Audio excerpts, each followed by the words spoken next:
Começa agora o programa Transição, a visão espírita para o novo tempo. Para nossa alegria, mais uma vez conosco hoje, Raul Teixeira. Bem-vindo, Raul. Muito obrigado.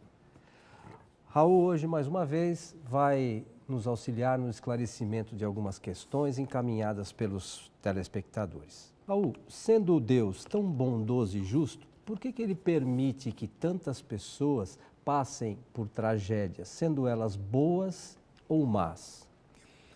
Isso depende muito do que nós estamos chamando de tragédias. Naturalmente que a falta do entendimento das leis que regem, que regulam a vida humana, para nós tudo passa como se fosse uma grande tragédia. Perder o corpo, por exemplo, num fenômeno sísmico, num fenômeno climatológico, num episódio da natureza qualquer, para nós é uma grande tragédia. Mas não podemos esquecer que o nosso planeta é um planeta muito jovem. É um planeta que, segundo os astrofísicos, os astrônomos, tem aproximadamente 4,5 bilhões de anos. É um planeta jovem, muito jovem. E certamente ele tem o seu corpo telúrico, o seu corpo ciclópico, a sua massa, vivendo as transformações necessárias a um corpo sideral tão jovem como ele é. Então, no seu núcleo, no seu NIF, nós temos substâncias líquidas ainda, e disso temos testemunhos cada vez que rompem vulcões e atiram fora os magmas, as substâncias líquidas que escorrem, prendendo fogo, incendiárias por onde passa vão queimando, mostrando as altíssimas temperaturas em que essas substâncias, basicamente níquel e ferro, se acham na intimidade do planeta. Temos uma camada muito fina de crosta sólida. E então a divindade permite que esse planeta, sofrendo as suas transformações naturais, porque é um planeta novo, tenha sobre seu dorso, sobre sua crosta, um nível de espíritos, de criaturas que precisam desse planeta como ele é. Por que razão? Porque os fenômenos da natureza, eles têm duas grandes finalidades. A primeira dessas finalidades é fazer com que nós desenvolvamos intelectualmente. É graças à existência desses fenômenos naturais, os vendavais, os furacões, os tremores de terra e tudo mais, que as nossas ciências avançam, que a nossa tecnologia avança. Se nós hoje ouvimos falar em sismógrafos, se hoje nós temos pluviômetros, se hoje nós temos umas tantas outras ferramentas de medição e de avaliação desses fenômenos e um conhecimento teórico bastante avançado, é porque o ser humano, representado pelos cientistas, se debruçou sobre essas ocorrências a fim de dar-lhes uma explicação. Ora, então o primeiro objetivo dos fenômenos que a gente encontra sobre a Terra é desenvolver o nosso lado intelectual, a nossa ciência das coisas, o nosso conhecimento das coisas. E o outro sentido, o outro objetivo é permitir que nós resgatemos os equívocos, os erros que tenhamos perpetrado e que a consciência nos cobre uma correção mais abrupta, mais forte, mais intensa. De modo que, dessa maneira, um mundo de provas e de expiações se configura muito bem, porque quando esses fenômenos nos ensejam a aprender, caracterizam o mundo de provas, o mundo escolar. Quando nos permitem resgatar dívidas, pagar débitos, sofrer, caracterizam o mundo expiatório. Então, Deus não provoca tragédias, Deus promove os fenômenos da natureza. E que só são tragédias na medida em que nós não os entendemos. É óbvio que ninguém fica feliz, ninguém fica contente quando vê seus entes queridos ou as outras pessoas do mundo sendo arrastadas por um vendaval, por um aguaceiro, por uma torrente muito forte, ou sejam eliminadas por uma faísca elétrica no meio do quintal, no meio da plantação, do pasto. Claro que isso nos comove, que isso nos sensibiliza, que isso nos faz sofrer moralmente. No entanto, temos que nos perguntar qual a razão pela qual Deus nos coloca neste mundo. Ele sabia, ele sabe de tudo quanto esse mundo ainda precisa passar em termos geológicos, em termos climatológicos, em termos naturais. E por que é que nós estamos aqui? Pelas necessidades que nós temos, bastante intensas, de aprender para que sejamos deuses de fato, como propôs Jesus, e para resgatarmos as dívidas que temos diante da consciência universal. Desse modo é que Deus permite que nós soframos, mas permite que nós sejamos felizes, permite que nós exercitemos o nosso livre-arbítrio. Imaginemos um pai que tenha um filho com uma séria lesão e o médico diga para que ele fique bom dessa lesão tem que sofrer uma cirurgia. Será uma cirurgia delicada, demorada, um pós-operatório bastante difícil, mas é a grande saída para a saúde. Não existirá pai que impeça que esse filho sofra essa cirurgia, por mais dolorosa que seja a fase do pós-operatório, por mais delicado que seja o tratamento terapêutico, por mais difícil que seja a cirurgia. Então nós começamos a pensar que se o ser humano é capaz de expor o seu ente querido a um tratamento drástico, difícil, como saída para obter a saúde, imaginemos o Criador, que sabe que o nosso corpo físico é temporário, ele é um instrumento para o nosso progresso. Mas o sentido da vida, o objetivo da divindade, não é o nosso corpo físico, é a alma imortal que nós somos, é o ser eterno que nós somos. Por isso nós perdemos o corpo, mas não perdemos a vida. A tal ponto que Jesus Cristo nos disse: não temei aqueles que podem matar o corpo, mas nada podem contra a alma. Porque a alma é que é o ser imortal. De modo que estejamos vivendo na Terra com essa responsabilidade de sermos a cada dia tão nobres, tão trabalhadores, tão operosos, que ele possa ser o nosso último dia. Então nos propõe os benfeitores, que a cada dia nós vivamos com a alegria do primeiro dia e com a gravidade, a seriedade do último dia, porque ninguém sabe nem o dia, nem a hora em que teremos que responder ao chamado de volta. Raul, você mencionou na sua fala sobre o desenvolvimento científico do espírito e o desenvolvimento moral. O que se dá primeiro, o científico se dá primeiro, Raul? Normalmente, o desenvolvimento intelectual da criatura humana é o que vem primeiro, por uma razão antropológica, Coelho. Exatamente porque quando temos as notícias dos homens que começaram a habitar a Terra, os homens primitivos, os homens da caverna, eles tiveram primeiro contato com as suas necessidades pessoais, necessidade de automanutenção. Eles precisavam comer, beber, se proteger do frio, das intempéries, dos animais. Então, as primeiras faculdades que se desenvolveram no ser humano primitivo foram as atividades intelectuais. Ele precisava aprender a pescar, aprender a caçar.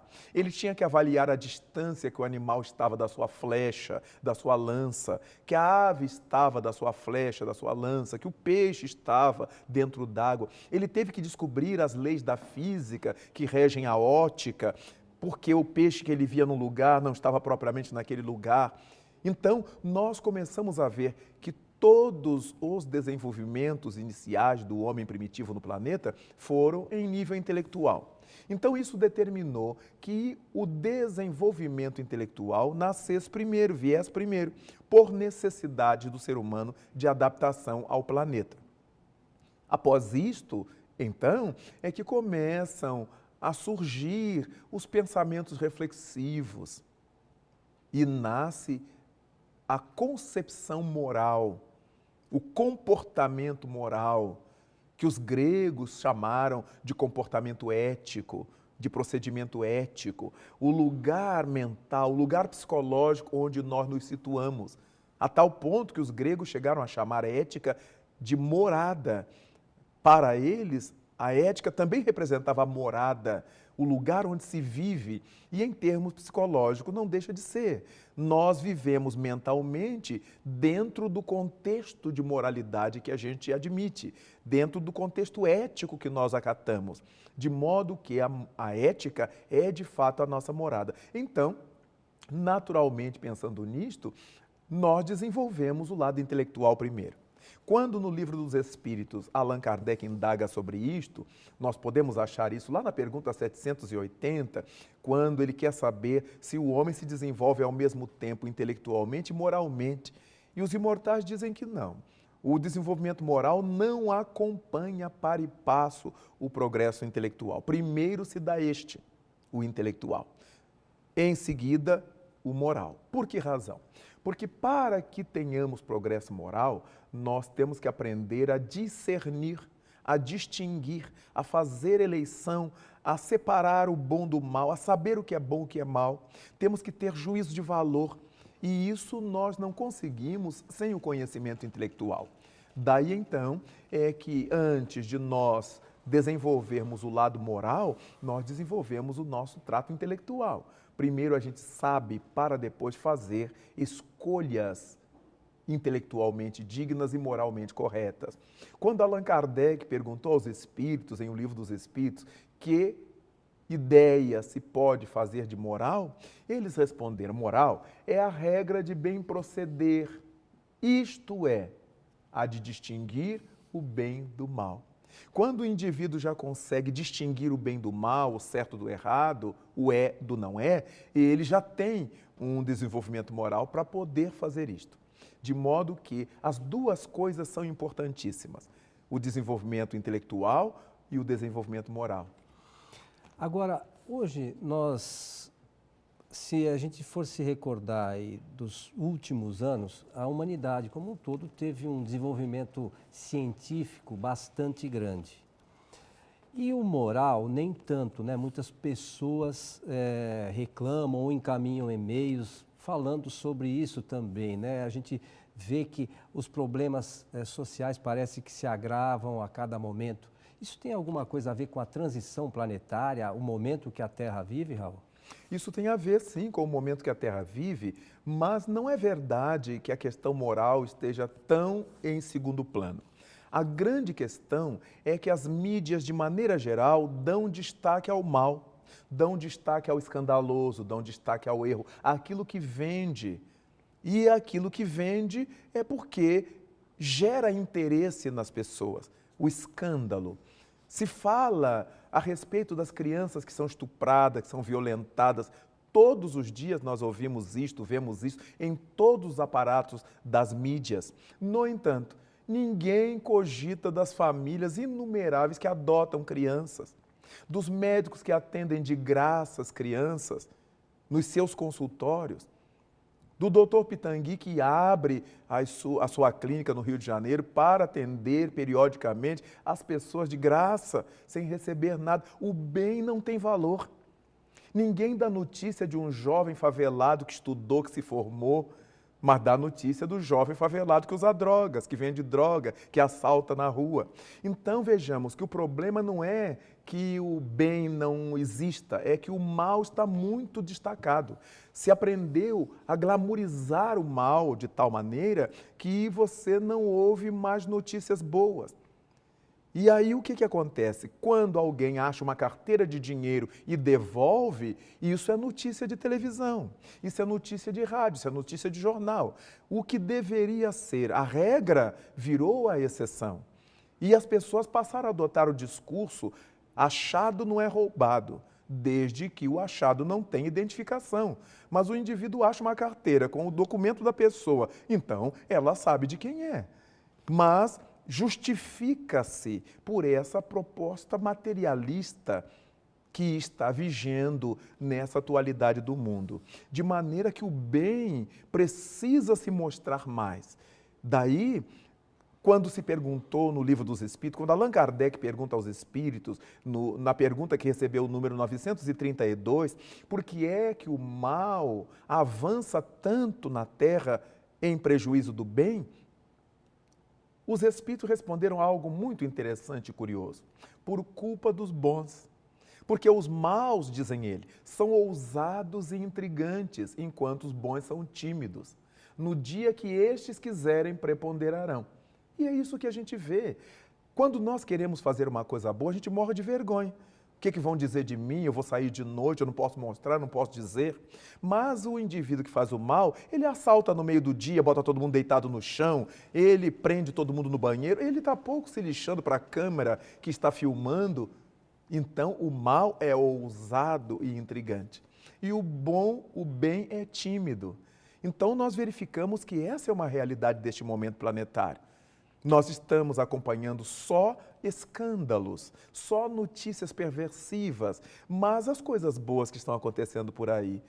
Quantos velhinhos sendo acolhidos, amparados, bem cuidados. A gente vê no Rio de Janeiro a Casa dos Artistas, tratando tão bem aqueles velhinhos artistas. Ninguém fala nisso. A gente ouve falar da Casa dos Artistas uma vez por ano na festa junina que eles fazem para angariar fundos. Mas fora disso ninguém fala. Os lares de criança que estão cuidando, educando os meninos, fazendo estudar, transformando meninos e meninas em homens e mulheres de bem, ninguém fala. Então, os homens e as mulheres que fazem as mídias, eles têm grande responsabilidade nessa expansão do mal, porque eles têm os veículos em suas mãos. Eles podem dar um espaço ao bem. Ninguém proíbe que se noticie o mal, mas que esse mal noticiado possa servir à construção do bem. E não noticiar o mal por noticiar o mal. Uma manchete negativa fica semanas, meses sendo falada a mesma coisa. Uma notícia boa, quando ela é falada, é só aquela vez e não há mais outra oportunidade. Verificamos quanto você não sabe das coisas boas feitas no mundo. O lar de criança de Divaldo Franco, na Bahia, por exemplo, a Mansão do Caminho, ele atende diariamente a mais de 3.000 crianças com escolaridade, com comida, com médico, com tudo. Ele banca isso com seu trabalho, com a comunidade que lhe dá apoio. Ninguém fala isto. E pelo Brasil afora, e pelo mundo afora, não se cogita disto. Mas bastou que haja uma notícia escandalosa, vendável, e isto basta para encher todas as páginas, todos os horários. Não há horário para o bem. No entanto, é necessário que quem tem nas mãos essa responsabilidade saiba usar essa responsabilidade, porque senão a gente acaba dando um tiro contra o próprio pé. Nós vamos para um rápido intervalo, Raul, mas eu queria depois, no nosso retorno, nós vamos falar um pouquinho do DVD, mas que essa questão de você dizer que a mídia explora muito as coisas negativas, será que nós não somos os culpados de nos afinizarmos com essas informações, né? Nossos espíritos não são os culpados disso? Mas depois do intervalo, gostaria que você respondesse isso para nós. Nós já retornamos.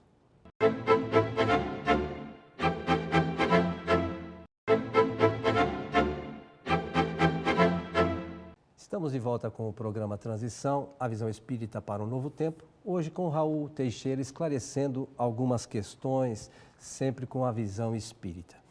Raul, eu queria que você falasse um pouquinho sobre este DVD, Sexualidade, lançado pela editora Frater. Foram-me apresentadas 22 perguntas a respeito da sexualidade, com seus diversos aspectos. E essas 22 perguntas foram por mim respondidas e foi disso gerado um DVD e um CD com o nome Sexualidade, uma visão espírita, sob uma visão espírita. De modo que as questões são temas de atualidade, são temas muito empolgantes e certamente será útil aos interessados. Então fica a sugestão da sua compra aí do DVD ou CD, né? Sobre sexualidade numa visão espírita. Raul, retornando aqui ao nosso tema, eu deixei uma pergunta no ar sobre essas questões das notícias negativas veiculadas pela mídia. Elas não são trazidas e porque as pessoas ficam ligadas, né? Os seus espíritos se afinizam muitas vezes com essas ideias, Raul? Existe o sim e existe o não. Normalmente, os espíritos que estamos reencarnados na Terra, ainda temos o pezinho muito mais no menos do que no mais. Mas estamos na transição evolutiva. No entanto, verificamos que a sociedade é muito moldável. Aquilo que você oferecer às massas, a massa vai gostar. Se você trouxer uma coisa boa, a massa vai passar a gostar de coisas boas. Se você trouxer coisas ruins, a massa se adaptará às coisas ruins. Recordo-me de que há alguns anos tínhamos no Brasil, no Rio de Janeiro, São Paulo, um projeto de música ao ar livre e juntava muita gente.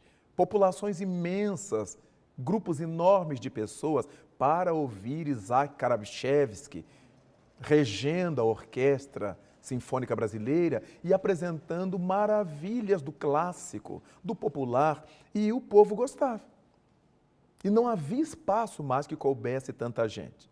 Mas na medida em que não há verbas para fazer coisas boas, só há verba para o nível da ralé, o nível mais baixo, então o povo vai se tornando ralé, intelectualmente falando e moralmente falando também. Na medida em que você só noticia coisas ruins, o seu psiquismo vai se ajustando às coisas ruins. Você começa a ter medo de sair de casa, você começa a ter medo de conversar com as pessoas, você começa a ter medo de ser amigo das pessoas, você começa a ter medo.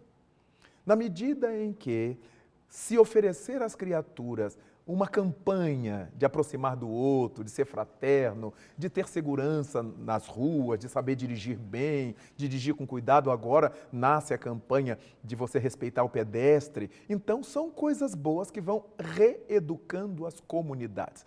Os veículos de comunicação, quaisquer que eles sejam, eles têm muita responsabilidade nessa massificação das ideias. Nós sabemos que, historicamente, a humanidade é massiva.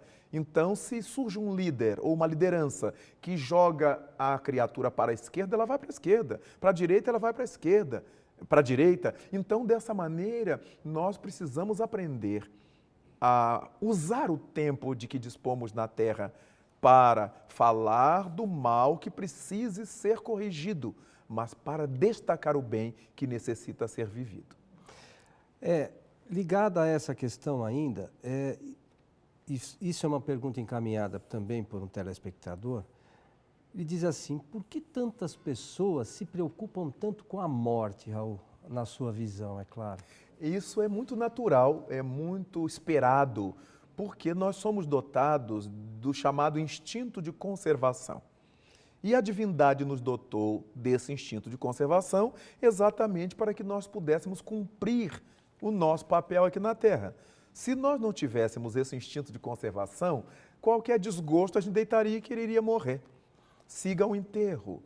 Nós não enfrentaríamos as enfermidades, nós não enfrentaríamos o baixo salário, a gente não enfrentaria o inimigo, a gente não enfrentaria o mau tempo. A gente morreria, seria tão fácil fugir. No entanto, como temos um programa de vida a executar aqui na Terra, como temos compromissos a levar adiante aqui no mundo, nós carregamos nesse instinto de conservação o desejo de não morrer. A pessoa está doente nas últimas, mas está se agarrando à terapia, a um tratamento, à rezadeira, ao padre, ao curandeiro, a quem possa ajudá-la. Vejamos que é um instinto de conservação. Esse medo da morte corresponde a uma necessidade que a gente tem de ficar aqui. Todo mundo reclama que a vida é difícil, que a vida é dura, isso ou aquilo, mas está todo mundo aqui. Ninguém quer ir embora. E nós ficamos muito confrangidos diante da morte de alguém. De forma que a esse instinto, a essa coisa natural do instinto de conservação, cabe bom senso. Embora nenhum de nós deva buscar a morte, pela consciência que temos da importância do viver, também não nos cabe esse apego patológico à vida corporal, a tal ponto que não haja espaço mental para pensarmos na morte, que é uma fatalidade. Tudo quanto nasce tem que morrer um dia. E se o nosso corpo físico nasceu, ele vai morrer um dia. Que dia é esse? Não sabemos. Então, que esse assunto possa ser ventilado com um pouco mais de naturalidade.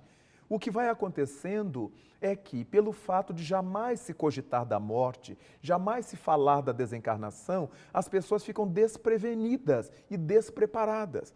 Quando falece um parente, um amigo, a criatura se desespera, entra num verdadeiro pânico, porque aquilo não fazia parte das suas cogitações.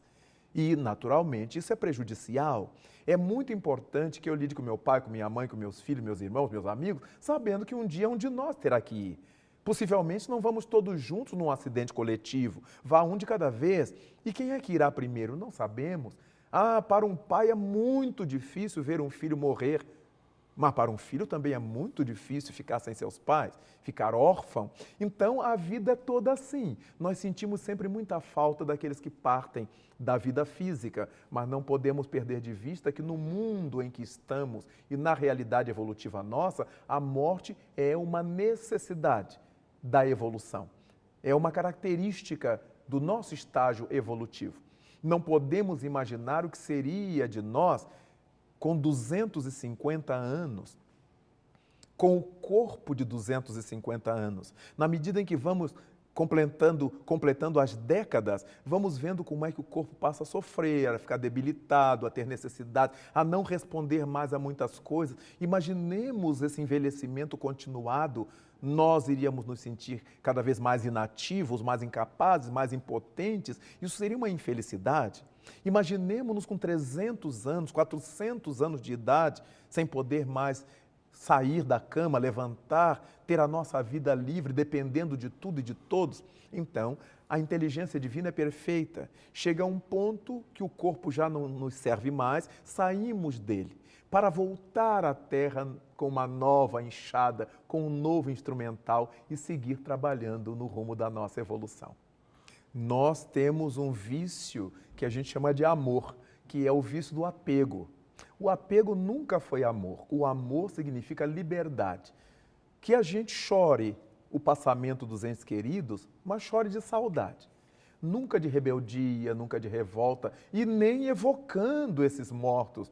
Porque às vezes vai embora a nossa mãe e a gente fica chamando a nossa mãe para vir nos ajudar nas questões que são pertinentes a nós. Ela já cumpriu o seu papel. Agora, cabe a nós darmos conta da nossa vida aqui na Terra, de modo que chorar de saudade faz parte da nossa estrutura humana. É salutar para o espírito que recebe essa energia de saudade, porque eles também, no além, sentem saudades nossas.